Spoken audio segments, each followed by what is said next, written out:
चौधरी चरण सिंह, स्कूल यूसुफपुर खानपुर, आजमगढ़।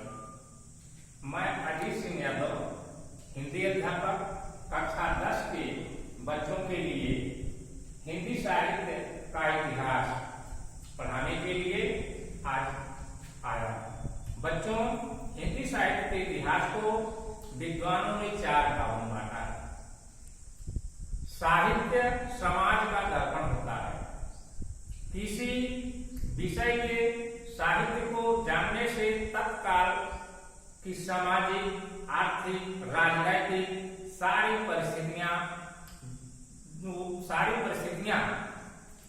परिस्थितियों की जानकारी हो जाती है।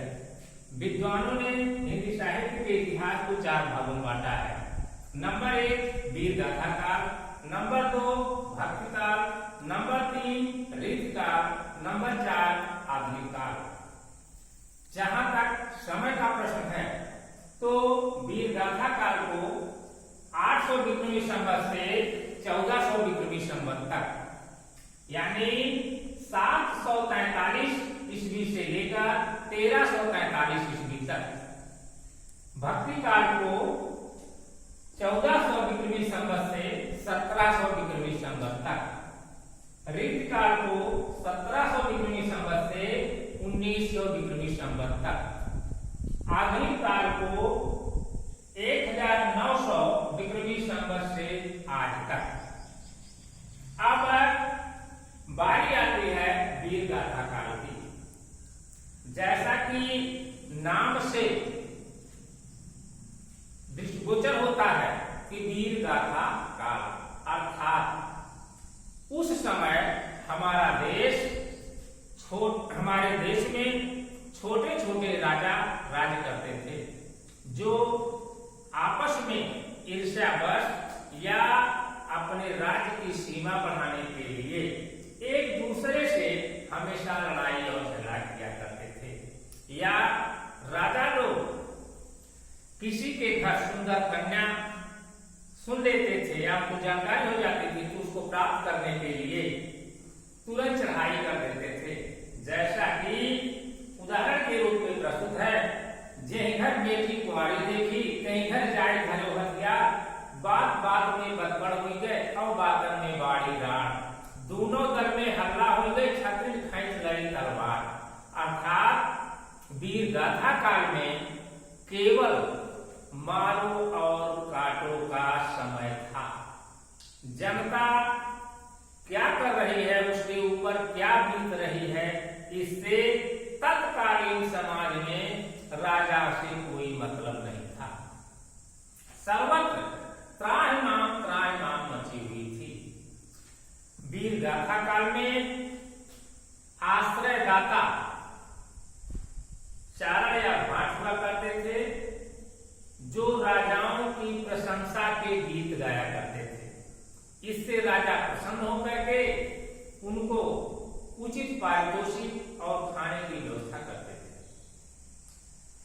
इस समय उदाहरण के रूप में जैसे पृथ्वीराज रासो चंद्रमदाई ने लिखा, उसमें चंद्रमदाई ने पृथ्वीराज के युद्ध के यशोगान का विशद वर्णन किया है। और जब यह कहा गया है, या तुलसी ने लिखा है कि जब जब होई धर्म की हानि, बाढ़ असुर अधम अभिमानी, तब तब प्रभु मनुष्य शरीरा, हरण शोक सा जन जन पीरा।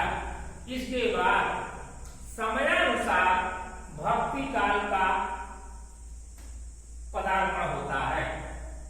जनता को कोई सहारा न मिलता हुआ देखकर मात्र ईश्वर के प्रति जनता का झुकाव होता है, और जनता ईश्वर के तरफ उन्मुख होती है। भक्ति काल में कबीर, सूर, तुलसी, मलिक मोहम्मद जायसी इत्यादि उद्भट विद्वानों ने पदार्पण किया और अपनी रचना के माध्यम से जनता को आत्मविभोर किया और जनता भक्ति की तरफ उन्मुख हुई। उदाहरण के रूप में जैसे हम तुलसीदास को लें तो तुलसीदास ने रामचरितमानस जैसा महाकाव्य लिखा।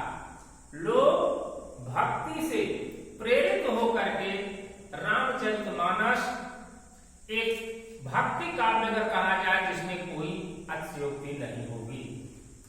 उसी तरह से सूरदास का उदाहरण लिया जाए तो उन्होंने सूरसागर लिखा और कृष्ण के जीवन से लेकर तमाम उनके जैसे उदाहरण के रूप में बाल लीला, राधा कृष्ण वियोग वर्णन, तमाम सारी घटनाओं का उन्होंने विशद वर्णन किया है। जैसे बाल्यावस्था के वर्णन के रूप में मैया कमई बढ़ेगी चोटी, कितनी बार मैं दूध पियावत अनहूं है या छोटी, या वियोग श्रृंगार के रूप में अगर लिया जाए तो उन्होंने लिखा है कि गोपिकाएं कहती हैं मधुबन तुमकत रहत हरे, विरह वियोग श्याम सुंदर के ठाड़े क्यों जरे। अर्थात जहां भक्ति काल के संदर्भ में सूरदास ने भक्ति की एकदम त्रिवेणी बहाई, जैसा कि बिहारी के साथ चरितार्थ होता है। इसके बाद कबीरदास के बारे में कहा जाए तो कबीर ने भी तत्कालीन समाज के लिए जनमानस को अपने भक्ति की तरफ सराबोर किया। उदाहरण के रूप में कबीर ने कहा है साच बराबर तप नहीं, झूठ बराबर पाप, जाके हृदय साच है ताकि हृदय आप। मलिक मोहम्मद जायसी भी प्रेमाश्रयी शाखा के महान कवि रहे हैं। इसके बाद रीतिकाल का नंबर आता है, जब जनता एकदम भक्ति से धीरे धीरे उसका मन ऊब चुका था। परिणाम स्वरूप रीतिकाल का पदार्पण होता है और रीतिकाल को विद्वानों ने 3 भागों में बांटा, रीतिमुक्त, रीतिबद्ध, रीति सिद्ध। रीतिकाल के कवि हिंदी साहित्य के विशेष अवयव को लेकर बहुत सूक्ष्मतम अध्ययन किया और उसके बारे में अपने विचार अभिव्यक्त किए।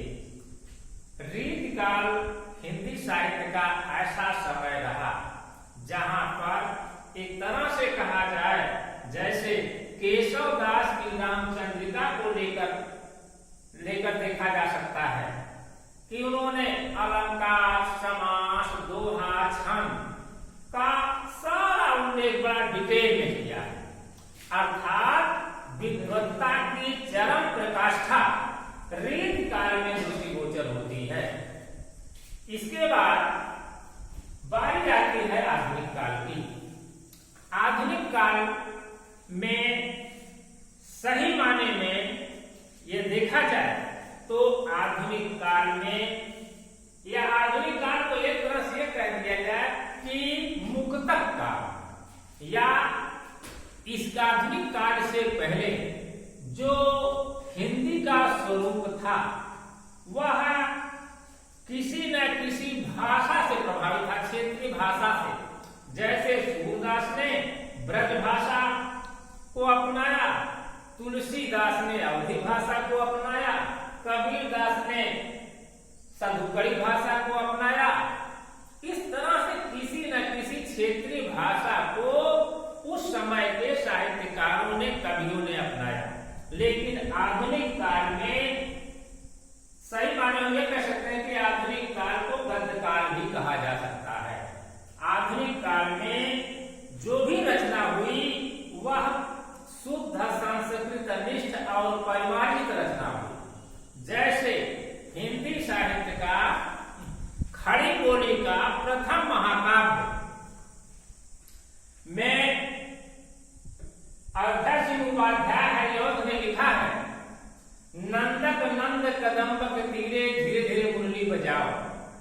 इससे यह साबित होता है कि खड़ी हिंदी बोली का प्रारंभ यदि सही रूप में माना जाए तो आधुनिक काल से ही प्रारंभ होता है। आधुनिक काल में मुक्तक क्षण और तत्कालीन समाज का चित्रण हुआ है। जैसे उदाहरण के रूप में जो राधिका और कृष्ण राजमहल में निवास करने वाले थे, अपने सुख और दुख की उनको चिंता रहा करती थी, हुआ करती थी।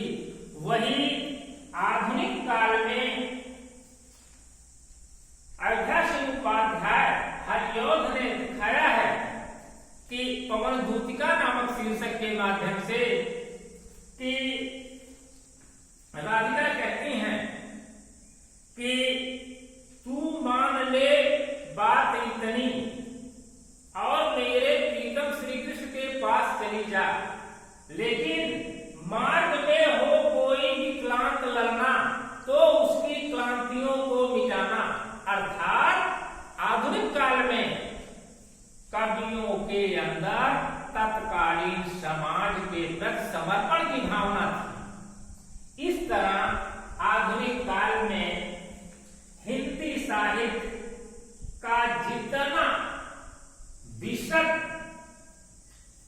आकलन हो सका उतना अधिक हुआ।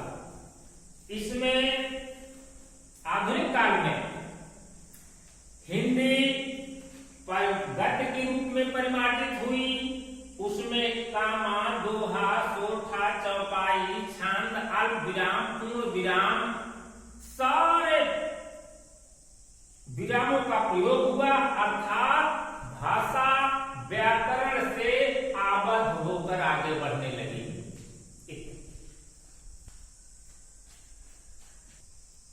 बच्चों, आज हम यहीं पर समाप्त कर रहे हैं और इसके आगे कल